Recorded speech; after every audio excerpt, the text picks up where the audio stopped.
Hey guys, we're back here on the bonus round on GameTrailers.com from the Dishonored Mansion, which is coming out in just a few weeks from Bethesda. We're having a great time this month with Cliff Bleszinski, Tim Schafer, and Mikey Newman.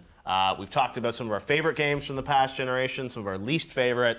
Now we're going to talk about sort of our hopes for where the business is going to go. We have the Wii U coming out later this year, next Xbox, next PlayStation, well into development, and coming at some point we would think in the next couple of years. Cliff, when you think about, you guys, really defined a genre with Gears. I mean, that game made Epic, a household name.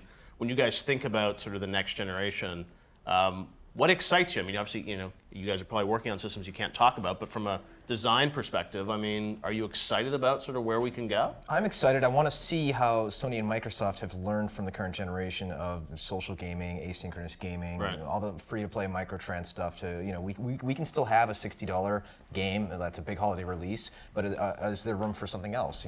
Smaller games, digital distribution games. You talk about the middle-class game being dead of like a $30 horror experience, and that can come back now if you have a fully connected console with the pipe just going directly in a well-managed interface. Not necessarily the App Store, not necessarily the Xbox Live Arcade interface, but something that allows users to find things transparently and upvote and allow the good stuff to rise to the top and the bad stuff to go to the bottom. Cool. Like Reddit. And now games have Reddit trolls. I just go around downvoting everything. No, so cats everywhere. I think that's an important point, because I think the next gen we're going to obviously see better graphics and things like that. But I think a lot of what's going to have to change is the business model and the interface. I mean, I look at something like Xbox Live, and it's like you can still only have 100 friends. And I look at Instagram, Facebook, Twitter. I mean, how social networking works right now in the PC space and the consoles. I mean, are just so fundamentally broken. Jeff's way of just telling us how damn popular he is. Hey, I'm Xbox Live friends with Major Nelson. Okay, I know how this. Cliff eclipsed me long ago on Twitter, and he sent me a note to let me know he had eclipsed me. So. But it's funny, like the first answer was not about we need more polygons, we need faster. It wasn't so hardware focused, but about almost business focused. Well, that's because I answered better graphics in a previous interview, and the internet yelled at me. So now I'm making it, a little different. Evening it out. Yeah. Why do we even say the word graphics anymore? It's like so. No, but graphics are when you guys showed like Samaritan, people went crazy. Graphics, they're not good enough, right? We need to get to that. That's not what I meant. I meant literally the term graphics. Like it's visuals. Like graphics described what we made when we had sprites. Graphics is graphics. The holy shit when you see something, you're like, yeah, it's when you talk about the Super FX chip. You're like, dude, that game's got killer graphics. Like we don't. Nobody talks like that anymore. Yeah, but I'm more excited about more flexibility in terms of like Cliff was talking about. Can we do free-to-play games? Can we have different ways of? Because right now, when you look at like the consoles, I mean, can you put Double Fine Adventure on the consoles?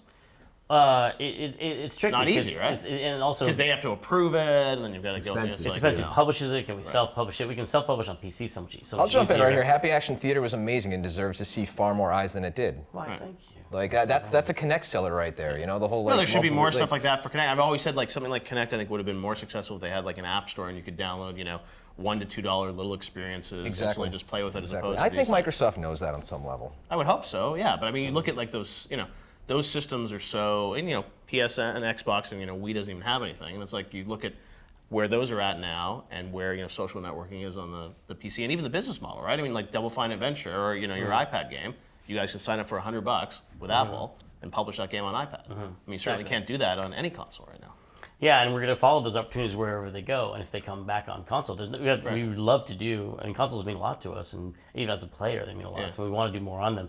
It's just that it is so much easier to self-publish on PC, and to also answer the needs of your fans. Like if you can't do a patch because you can't afford it, or you can't, it takes 3 months to clear the TCR process. When you ship a multiplayer game like Gears 2, and the multiplayer is unfortunately screwed up out of the box, then you have 3 months of hemorrhaging people until your title update can come through. Like they're on to the next game, and they've returned your game at that point. So I'm hoping that gets fixed in the next gen. They must be aware of.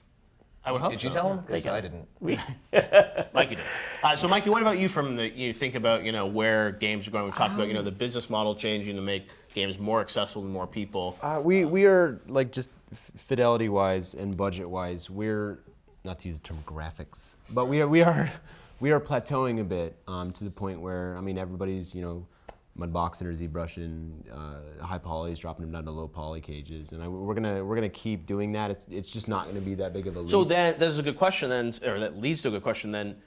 So why will people buy, do you think, new consoles? Yeah, I was getting like it's gonna force us, I think, to be more creative. I hate to use the word sandbox game because sandbox implies like basically driving around and murdering hookers. Plus cat poop too. But plus cat poop, upvote. But I think what's really neat is we're actually doing our Borderlands 2 demo here. We're doing it with PhysX in there and all the cool physics stuff, and that totally changes the game. It's crazy what we can get away with, and I think Buy physics now? I think all that stuff's gonna be integrated because I remember when it launched, it was like buy another card, and I'm like that's never gonna that will at some point get on the graphics cards. I think all the next generation stuff should probably have something like It's that. the sum of its parts: physics, just AI simulation, cloth, everything. Right. So do you think it's AI? Is it sort of like more interactive worlds? Did you play the last Red Factions, like the last two? They were like really cool. Destructible Yeah, environment it was stuff, really neat because it's very rare that you'll play a level over and over and over because you were just experimenting, and I think that's really key to I think where we're going is we're going to get a little farther away from the experience game, the movie game, the Michael Bay. The playground. It'll be It's more like fun, this is a 5-hour campaign. It's gonna rock your face off. So you can experiment with the graphics. Okay, hold that. We'll be right back here on the bonus round.